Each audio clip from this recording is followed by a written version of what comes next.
The British Embassy in La Paz, Bolivia, has issued a statement accusing Declassified of running a campaign of disinformation. This is in connection with an article that we published earlier this week on the subject of the November 2019 coup in Bolivia, which overthrew the democratically elected President Evo Morales.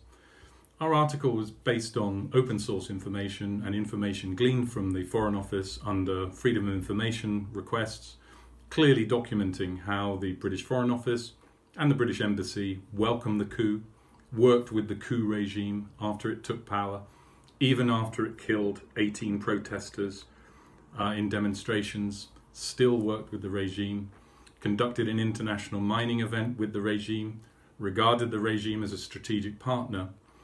The suggestion by the British Embassy that our article was in any way a campaign of disinformation is, I believe, an act of disinformation itself that is actually extremely worrying, that the Foreign Office, or wing of the Foreign Office, an embassy, would actually accuse an independent media organisation of running a campaign of disinformation.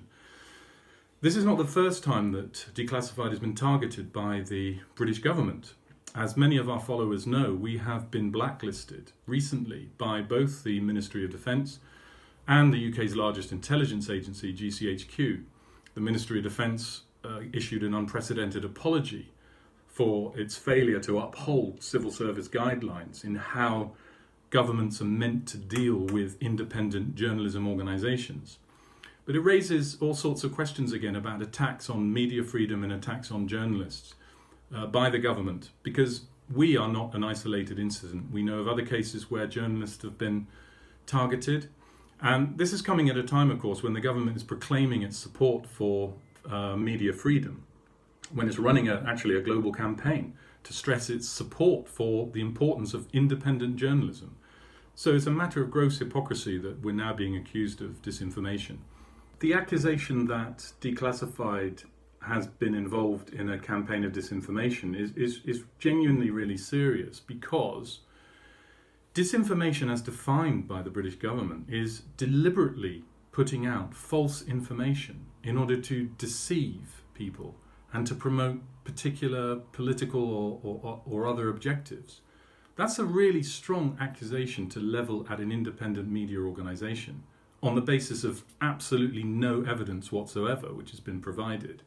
But in fact, there's an even more sinister reason why it's very, very concerning, which is that we know that the British Army are actually involved in counter-disinformation programs in the UK.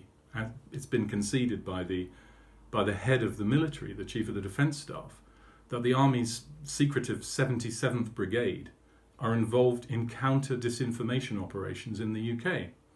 We also know that the Ministry of Defence has operational manuals showing that action by the military and intelligence services can be taken against the purveyors of disinformation. I'd like to thank Declassified supporters. I urge people to read the article, make up your mind based on the evidence that we presented in the article, but also be concerned about the attitude that the British government has currently towards independent journalism. Because I fear that we're in an era when it's going to become increasingly hard to reveal what British governments are actually doing in the world, which is Declassified's rationale.